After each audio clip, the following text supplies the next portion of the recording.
Dear viewers, आज मैं आपके सामने हाजिर हुई हूँ एक नई वीडियो लेकर। आप जानते हैं कि हमारा टॉपिक चल रहा है सेट्स का। इसके बारे में 2 वीडियोस हम ऑलरेडी बना चुके हैं और आपको दिखा चुके हैं। आपने उम्मीद करती हूँ उससे बहुत कुछ सीखा होगा। और अगर जिन्होंने आज मेरा चैनल ज्वाइन किया है और मेरी लास्ट वीडियोस नहीं देखी तो अभी जाकर मेरी लास्ट वीडियोस देखें सेट्स के बारे में, क्योंकि हमारा ये टॉपिक चल रहा है। जब तक वो पीछे से नहीं देखेंगे तो फिर आगे वाली चीज़ उनको क्लियर नहीं होनी। पर इसके अलावा अगर आपको मेरी वीडियोस पसंद आती हैं, अगर आपको मेरे लेक्चर्स की समझ आती है और आप चाहते हैं कि हम ज़्यादा टॉपिक्स कवर करें आपके लिए, तो मेरी वीडियोस को आप लाइक दे दिया करें। साथ में कोई भी क्यूरी होती है किसी भी रिलेटेड, आप अगर कोई टॉपिक सजेस्ट करना चाहते हैं या कोई भी और बात है तो वो मुझसे कमेंट में शेयर करें। और इसके अलावा मेरी वीडियोस और मेरे चैनल को अपने दोस्तों ग्रुप्स में शेयर करें ताकि ज़्यादा से ज़्यादा लोग इस चीज़ से फ़ायदा उठा सकें। Thank you.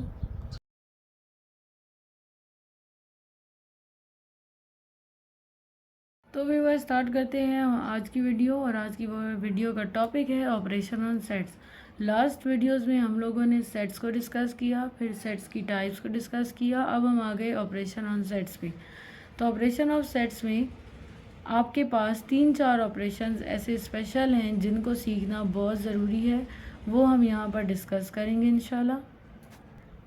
जिनमें सबसे पहला है यूनियन ऑफ सेट्स, कि हमारे पास अगर सेट्स गिवन है तो उनका यूनियन क्या होगा, उनका यूनियन हम कैसे फाइंड करेंगे। सबसे पहले समझने वाली चीज़ ये है कि यहाँ पर हमें 2 सेट्स दी होंगी या 2 से ज़्यादा भी दी जा सकती है, जैसे 3, 4, 5 अप टू सो ऑन।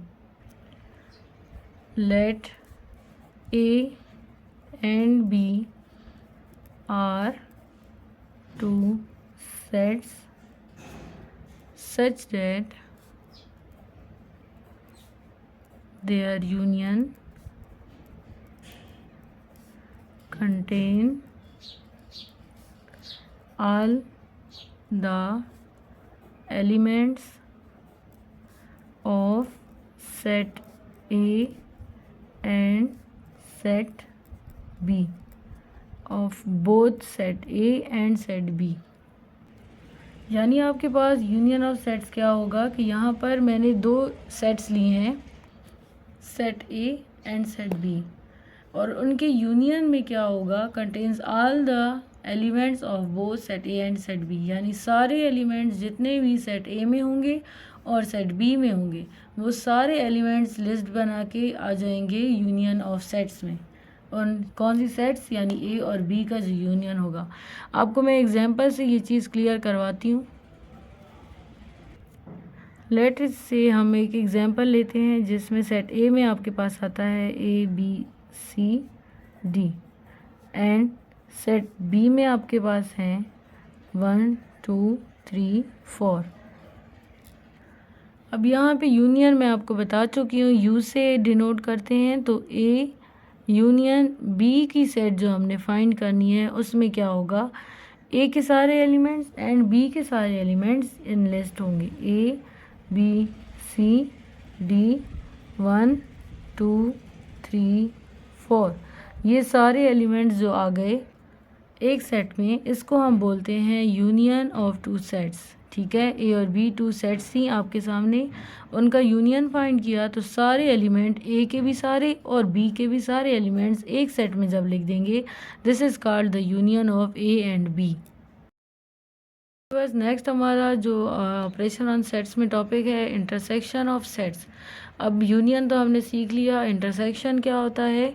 तो इंटरसेक्शन वो होता है, मैं यहाँ पे डेफिनेशन भी साथ साथ लिखती हूँ।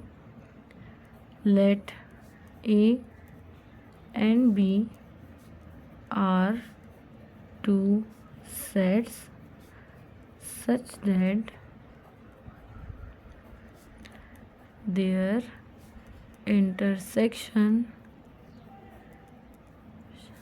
contains all the common elements of set A and set B के हमारे पास अगर ए और बी दो सेट्स हैं, इनमें इनका इंटरसेक्शन सेट जो होगा उसमें सारे वो एलिमेंट्स आएंगे, कॉमन एलिमेंट्स सेट ए और सेट बी में। यानी कि सेट ए सेट बी में कुछ ऐसे मेंबर्स होंगे जो ए में भी हैं और बी में भी हैं, वो वाले सारे मेंबर्स आ जाएंगे इंटरसेक्शन में। अब यूनियन में क्या था, यूनियन में ये था कि जितनी सेट्स दी हुई हैं सबको एक सेट में लिख दें, दिस इज़ कॉल्ड यूनियन। सारे एलिमेंट्स उनके एक सेट में लिख दें और इसको कहेंगे हम यूनियन। और अगर हम इंटरसेक्शन की बात करते हैं तो इंटरसेक्शन में वो एलिमेंट्स आएंगे जो ए में भी हैं और बी में भी हैं, ठीक है। वहाँ पर जो एलिमेंट्स थे यूनियन में वो या तो ए के होते थे या बी के होते थे। मतलब अगर फॉर एग्जांपल वहाँ पे हमने ए लिया था तो ए हमारे पास सेट ए का मेंबर था, और अगर हम 1 ले रहे हैं तो वो सेट बी का मेंबर है। किसी एक सेट का मेंबर यूनियन में आता है, लेकिन अगर दोनों सेट का सेम मेंबर है तो वो आता है इंटरसेक्शन में। इसको एग्जांपल से समझते हैं।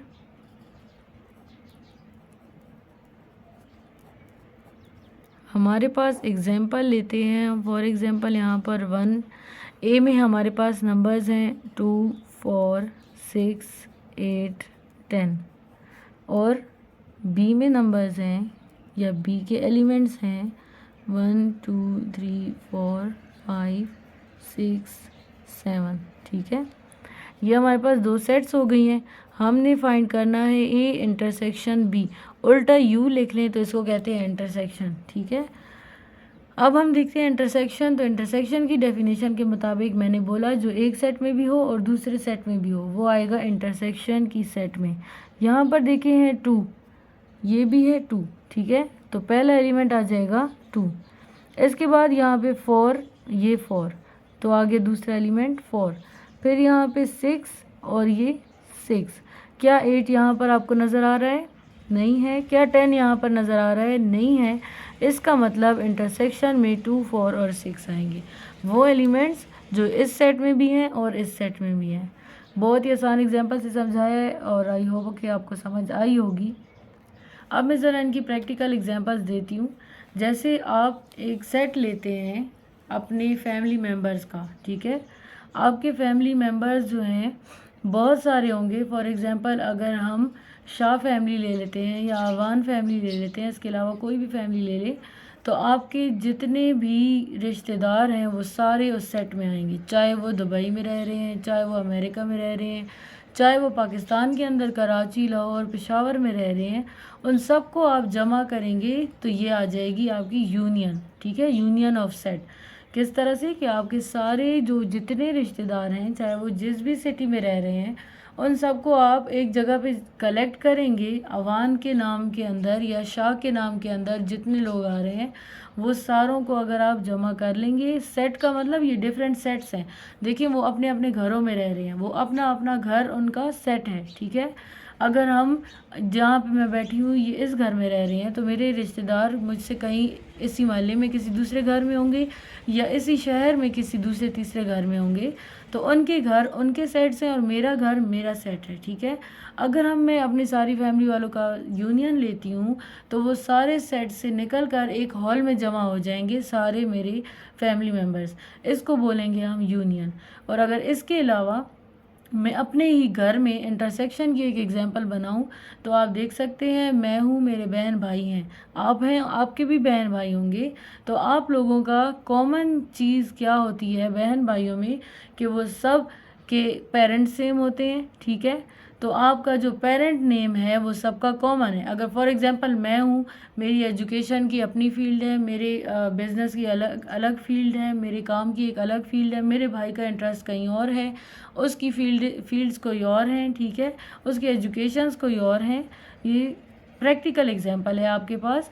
और इस किस चीज़ की एग्जांपल है कि देखें अगर मैं अपने भाई बहनों के साथ इंटरसेक्शन लूँगी, अपना कॉमन चीज़ें फाइंड करूँगी, तो एक तो ये पहली आएगी कि हमारे पेरेंट्स सेम हैं, ये इंटरसेक्शन की सेट में आएगा। इसके अलावा ये भी पेरेंट सेट में आएगा कि हम सेम कास्ट से हैं, सेम हमारी फैमिली है। इसके अलावा तीसरा जो इंटरसेक्शन में आ सकता है वो ये है कि हम लोग एक सेम घर शेयर कर रहे हैं। जो मेरा घर है वो मेरे भाई का भी घर है, जो मेरा घर है वो मेरी बहन का भी घर है, जो मेरा घर है वो मेरे भाई का भी घर है। समझ आ रही है? मतलब जितने बहन भाई हैं आपके, उन सब का और आपका, आप एक जगह पे रह रहे हैं, तो वो ये कॉमन फैक्टर हो गया कि आपका घर इंटरसेक्शन में आएगा, आपका जो पेरेंट्स हैं वो इंटरसेक्शन में आएंगे, आपकी फैमिली इंटरसेक्शन में आएगी। अगर आप लोग एक साथ खाते पीते हैं, आप लोग की पसंद एक जैसी है खाने पीने में, तो वो भी इंटरसेक्शन में आएगा। मतलब जो चीज़ आपकी उनसे मैच करती है, अगर आपकी आवाज़ मैच करती है, अगर आपका स्टाइल मैच करता है, तो वो चीज़ आपका इंटरसेक्शन सेट में आएगा। आई होप आपको प्रैक्टिकल एग्जांपल से ज़्यादा क्लियर हो गया होगा, क्योंकि मैथ्स को सिर्फ पेपर पेन की हद तक पढ़ना नहीं होता, इसको इम्प्लीमेंट भी करना होता है, और इसके एग्जांपल्स जितनी आप रियल लाइफ में ढूंढेंगे आपको ये उतना ईजी लगेगा। इसके अलावा जो मैथ्स का सब्जेक्ट है, इसमें ये है प्लस पॉइंट कि आपको समटाइम्स कॉन्सेप्ट क्लियर नहीं होता। अगर आप पेपर पेन का काम भी सीख लेते हैं तो आप बहुत आगे तक जा सकते हैं, क्योंकि जब इंशाल्लाह आप बड़े हो जाएंगे, अब आप छोटे लेवल पे आप सिर्फ सीख रहे हैं काम को कि हमने करना कैसे है। जब थोड़ा सा आपका माइंड लेवल ज़्यादा होगा तो आप इन चीज़ों पे खुद सोचेंगे, यूज़ कहाँ होते हैं, हमने पढ़ा क्यों है, ये जनरेट क्यों हुए थे, इंट्रोड्यूस क्यों करवाए गए थे, ये सारी चीज़ें आहिस्ता आहिस्ता आपके माइंड से क्लियर हो जाती हैं। ठीक है, चलते हैं नेक्स्ट ऑपरेशन की तरफ। तो नेक्स्ट हम देखते हैं कि हमारे पास है, पहले हमने पढ़ा यूनियन, फिर पढ़ा इंटरसेक्शन, अब हमने कम्यूटेटिव प्रॉपर्टी को डिस्कस करना है ज़रा सा। Commutative property of union and intersection. ठीक है, इसको हम एग्जांपल से ज़्यादा समझेंगे। ठीक है, अच्छा, ये हमारा नेक्स्ट ऑपरेशन हो गया सेट्स पे, कि सेट्स में कम्यूटेटिव प्रॉपर्टी एग्जिस्ट करती है, सेटिस्फाइड होती है, वेरीफाइड होती है। किसके? यूनियन और इंटरसेक्शन पे। ठीक है, हम किस सेट का यूनियन ले रहे हैं तो हम उस पर कम्यूटेटिव प्रॉपर्टी अप्लाई कर सकते हैं, और अगर हम किसी सेट का इंटरसेक्शन ले रहे हैं तो वहाँ पर भी अप्लाई कर सकते हैं। इसको हम इस तरह से लिखेंगे, अगर मैं यूनियन की कम्यूटेटिव प्रॉपर्टी लिखूं, आपने मेरी लास्ट वीडियो में देखा हो तो a plus B is equal to B plus A, rational number में हम कर रहे थे कम्यूटेटिव प्रॉपर्टी, याद हो अगर आपको। ठीक है, आपने अगर नहीं देखी है वो वीडियो तो अभी जाकर देख ले वहाँ पर कम्यूटेटिव प्रॉपर्टी को कि मैंने किस तरह डिस्कस किया था। यहाँ पर अगर हम यूनियन के रिस्पेक्ट से कम्यूटेटिव प्रॉपर्टी लिखना चाहते हैं तो सेट्स होंगी, कोई से दो सेट्स, यहाँ पर दो रेशनल नंबर से, अब हम दो सेट्स को ले रहे हैं और सेट्स कैपिटल लेटर से डिनोट होती हैं, इनका लेते हैं यूनियन। तो ये यूनियन इक्वल हो जाएगा बी यूनियन ए के। ए यूनियन बी करें या बी यूनियन ए करें, दोनों से आंसर आपको सेम मिलेगा। एग्जाम्पल के साथ ये चेक करेंगे। इसके बाद हमारे पास अगर मैं इंटरसेक्शन में ये प्रॉपर्टी देखती हूँ तो A intersection B is equal to B intersection A. ये दो प्रॉपर्टीज़ हैं जो सेटिस्फाइड होती हैं सेट्स में with respect to union and intersection. तो यहाँ पर मेरे पास एक एग्जांपल है जिसमें सेट ए है AEIOU सेट ऑफ वोवेल्स, और सेट बी में अल्फ़ाबेट्स ऑफ इंग्लिश आते हैं। ठीक है, अल्फ़ाबेट्स ऑफ इंग्लिश, सिर्फ ये इंग्लिश के स्पेलिंग्स नहीं कह रही मैं, अल्फ़ाबेट्स कह रही हूँ, जैसे ABCDEFGHIJKLMNOP, ये सारा Z तक 26 लेटर्स सारे इसमें आते हैं। ठीक है, अब क्या करना है, हमने इस फर्स्ट प्रॉपर्टी को फिर सेकंड प्रॉपर्टी को वेरीफाई करना है। वेरीफाई करना है मतलब चेक करना है क्या वाकई ये एग्जिस्ट करती है, किस तरह करती है, किस तरह फाइंड करते हैं, हम ये चीज़ चेक करेंगे। यहाँ पर हम इसका सॉल्यूशन स्टार्ट करते हैं, और यहाँ पर हमने इसको हम ले लेते हैं एज अ होल एक ही सेंटेंस में। ठीक है, जैसे मैंने आपको रैशनल नंबर्स में मेथड 1 मेथड 2 सिखाया था ना, तो मैं इसको मेथड 1 से कर रही हूँ। अगर किसी ने मेरी वो वीडियोस नहीं देखी तो जाकर देख लें ताकि मेथड 1 मेथड 2 आपको क्लियर हो जाए। तो हमारे पास पहली प्रॉपर्टी है with respect to union, A union B is equal to B union A. ठीक है, तो अब यहाँ पर ए की जगह पर सेट ए को लिख दें, बी की जगह पर सेट बी को लिख दें। यहाँ पर भी सेम, बी की जगह सेट बी और ए की जगह सेट ए, दोनों साइड्स पे हम लिख देंगे। मैं यहाँ लिख रही हूँ कि मैं इसको मेथड 1 से सॉल्व कर रही हूँ। आप जाके मेरी लास्ट वीडियोज़ में मेथड 1 सर्च कर लें कि मैंने क्या किया था, और फिर उसके बाद इस क्वेश्चन को समझें तो आपको ज़्यादा ईजीली समझ आएगी। अब मेरे पास यहाँ पर ए की जगह आएगी सेट AEIOU यू, यूनियन, और बी मेरे पास अल्फ़ाबेट्स ऑफ इंग्लिश। अल्फ़ाबेट्स को मैं सिर्फ एल्फ करके शॉर्ट लिख रही हूँ और इंग्लिश को शॉर्ट करके लिख रही हूँ, ठीक है। इज़ इक्वल टू, अब मैंने बी की सेट को पहले लिखना है, यानी एल्फ ऑफ इंग्लिश, ये मैं पहले लिख दूँगी और फिर इसके बाद इसका यूनियन लेंगे ए ई आई ओ एंड यू से, ठीक है। अब हमने क्या करना है, यूनियन हमने कैसे फाइंड करना है, मैंने आपको बताया था कि आपने ये सारे लेटर्स को एक ही ब्रैकेट में जब लिस्ट करना है तो उसको बोलेंगे यूनियन, यानी यूनियन में ए और बी दोनों के सारे एलिमेंट्स आएंगे। तो इनका यूनियन यहाँ से क्या आएगा, आप देखिए मैंने आपको कहा था कि आपका जो यूनियन है, ठीक है, आपका जो यूनियन होगा उसमें सारे एलिमेंट्स आएंगे। यहाँ पर देखें अल्फ़ाबेट्स ऑफ इंग्लिश ABCDEFGHIJKLMNOPQRSTUVWXYZ, ठीक है।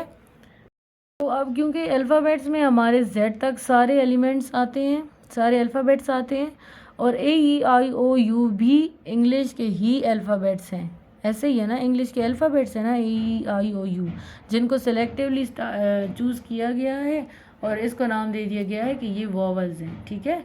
तो इंग्लिश के अल्फ़ाबेट्स में सारे आते हैं, तो हमारे पास जो यूनियन सेट आ जाएगा वो आ जाएगा अल्फ़ाबेट्स ऑफ इंग्लिश,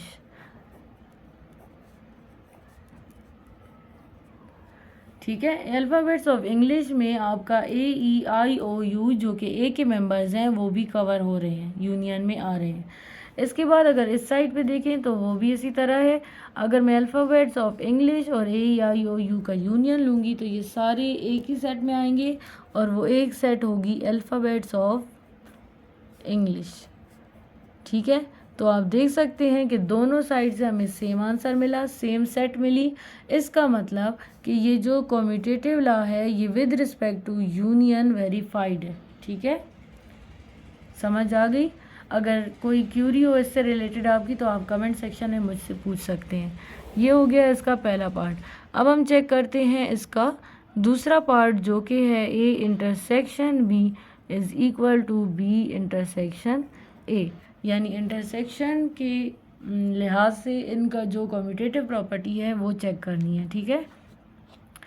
अब हम इसको करते हैं किस तरह से, मेथड 1 से ही करेंगे। सेट ए की जगह हम लिख देंगे AEIOU और इंटरसेक्शन, फिर बी की जगह लिख देंगे अल्फ़ाबेट्स ऑफ इंग्लिश और इक्वल हो जाएगा यहाँ पे अल्फ़ाबेट्स ऑफ इंग्लिश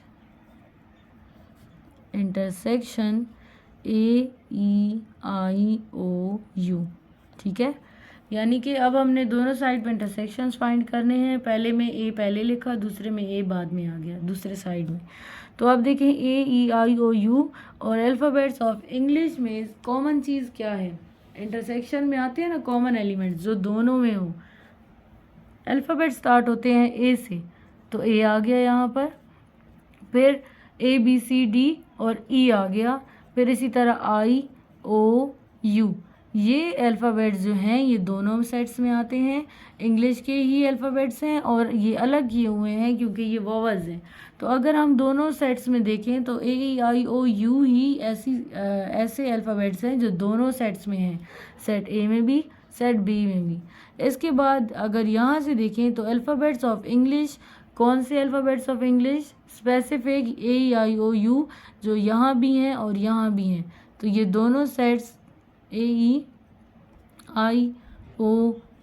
दोनों सेट्स का ये कॉमन सेट है और आप देख सकते हैं कि दोनों साइड आपके सेम हैं। इसका मतलब इंटरसेक्शन के रिस्पेक्ट से भी आपकी commutative property on sets verified है, ठीक है।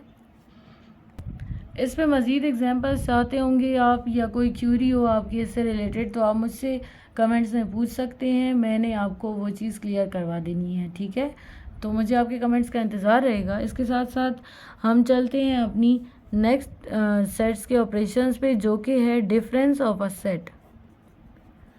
Difference of a set, difference कैसे फाइंड करते हैं let A and B are two sets such that their difference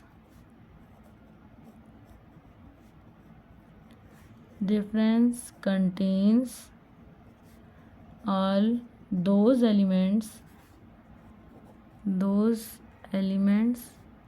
of A which are not existed in set B। ठीक है, वो सारे एलिमेंट्स जो ए में आपके होंगे लेकिन वो एग्जिस्ट नहीं करेंगे सेट बी में, यानी वो बिलोंग नहीं करेंगे सेट बी में या वो मौजूद नहीं होंगे सेट बी में, वो सारे एलिमेंट्स जो होंगे आपके वो कहलाएंगे, इनके आएंगे उस सेट में जो होगा difference of A and B. For example यहाँ एक छोटी सी एग्जांपल ले लेते हैं। जैसे मेरे पास सेट ए है, उसमें आ रहा है किस तरह से चलें, ले लेते हैं 2 4 6 8 10, ठीक है, and B is equal to 1 2 3 4। ठीक हो गया, ये दो सेट्स आ गई मेरे पास। A डिफरेंस B जो है उसको हम या तो इस तरह डिनोट करते हैं और हम इस तरह भी डिनोट करते हैं, ठीक है, जिस तरह आप डिनोट करना चाहें, ये या ये, जिस तरह आप डिनोट करना चाहें। तो अब इनका डिफरेंस फाइंड करने में वो सारे एलिमेंट्स लेने हैं हमने जो सेट ए में होंगे और सेट बी में नहीं होंगे। अब देखें सेट ए के एलिमेंट्स देखने हैं, तो पहला एलिमेंट है 2, ये यहाँ पर है, फिर है 4, ये भी यहाँ पर है, तो कौन से रह गए 6 8 10। 6 8 10 जो एलिमेंट्स हैं वो आ जाएंगे आपके difference of A difference B में, ठीक है, उस सेट में आ जाएंगे जो ए डिफरेंस बी है, यानी ए का डिफरेंस बी सेट से, उसमें आएंगे ये वाले एलिमेंट्स। क्लियर हो गया होगा, अगर नहीं हुआ तो मुझसे आप पूछ सकते हैं। नेक्स्ट है हमारे पास कॉम्प्लीमेंट ऑफ अ सेट। अब कॉम्प्लीमेंट ऑफ अ सेट क्या होता है, यहाँ पर आपने एक चीज़ मैंने आपको लास्ट वीडियो में क्लियर करवाई है, यूनिवर्सल सेट। अगर आपको क्लियर नहीं है, अगर आपने लास्ट वीडियो नहीं देखी तो अभी जाके देख लें। जब तक आप लास्ट लेक्चर्स नहीं देखते नेक्स्ट लेक्चर आपको समझ नहीं आता। मैथ्स का सब्जेक्ट जो है आपका वो चेन सब्जेक्ट है, अगर आप बीच में एक लेक्चर भी मिस करते हैं तो आपकी वो जो एक चेन बनी हुई होती है वो टूट जाती है, ठीक है। तो आप पहले पिछले टॉपिक्स को क्लियर करें फिर इस वीडियो पे आएँ, और वो हमारे पास लास्ट वीडियो से यूनिवर्सल सेट को समझ के आएँ कि यूनिवर्सल सेट क्या होती है। अब यहाँ पर कॉम्प्लीमेंट का ताल्लुक हमारा यूनिवर्सल सेट के साथ है।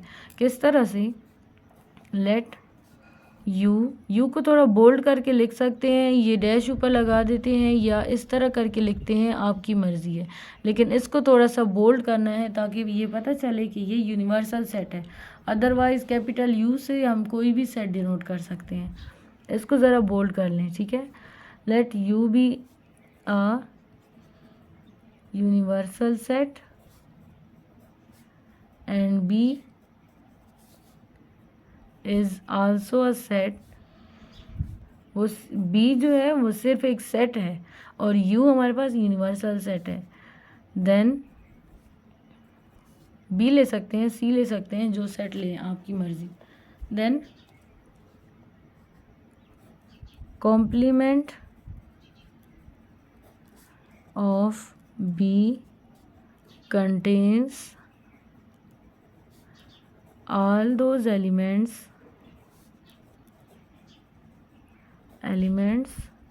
of universal set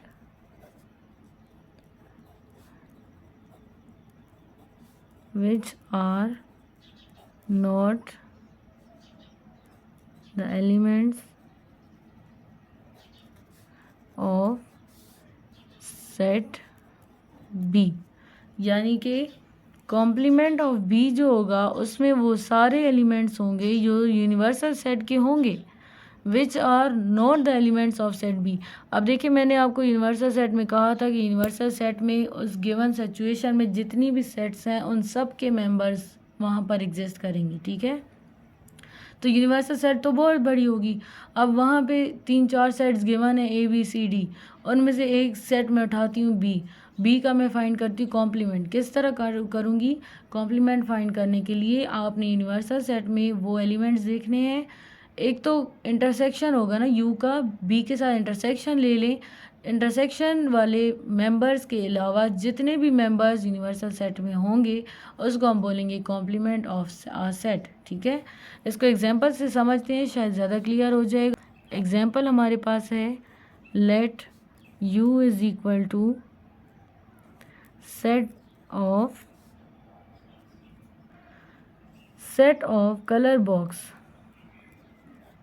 colour box का एक सेट बना लेते हैं। ठीक है, उसमें 12 हैं, 24 हैं, कुछ भी हो सकते हैं। और बी हमारे पास है एक कलर बॉक्स की कलर पेंसिल्स का एक सेट है। ठीक है, बी, उसमें कौन कौन से आ जाते हैं? Orange, red, blue. ठीक है, ये 3 आ गए कलर्स हमारे पास सेट बी में। अब हमने इनका फाइंड करना है डिफरेंस, तो यू डिफरेंस बी और यू डिफरेंस बी। ठीक है, ये चीज़ यहाँ पे मैंने गलत लिख दी थी, ये डिफरेंस के लिए इस तरह से यूज़ होता है। अब यू डिफरेंस बी जो, अब ये देखें यहाँ पर बी कॉम्प्लीमेंट हम फाइंड कर रहे हैं ना, बी कॉम्प्लीमेंट हमारे पास हो जाएगा यू डिफरेंस बी के। ठीक है, या ये वाला यू डिफरेंस बी, और हमारे पास बी कॉम्प्लीमेंट आ जाएगा। आप सेट यू यहाँ पर लिखें, सेट यू हमारे पास क्या है? सेट यू की जगह ये नहीं लगाना, टेबुलर फॉर्म में नहीं है। Set of colour box difference orange, red, blue.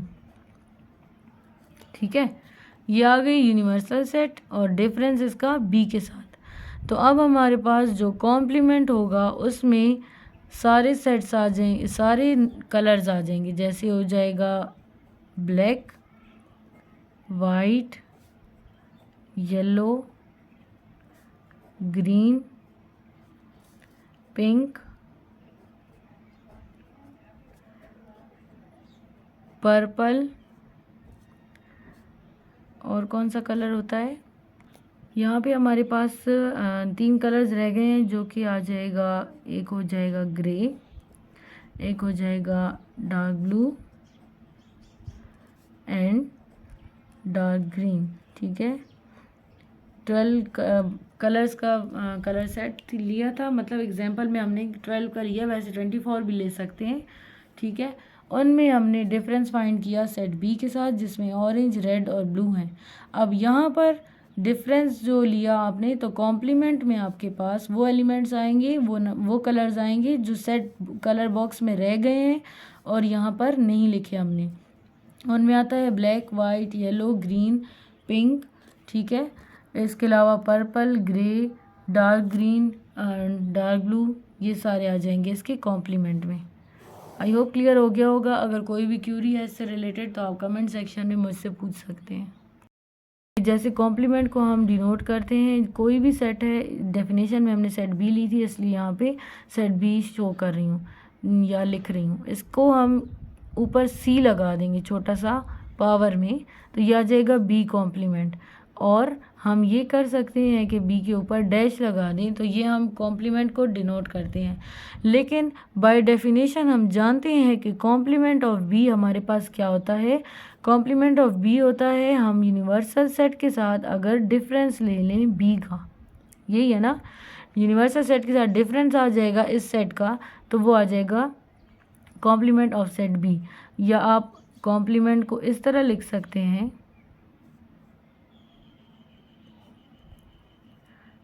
Of set B. ठीक है, इसके अलावा अगर बी की जगह मेरे पास कोई और सेट है, लेट सपोज वो जेड है, तो जेड सी मतलब जेड का कॉम्प्लीमेंट, और यू का डिफरेंस हम लेंगे जेड के साथ।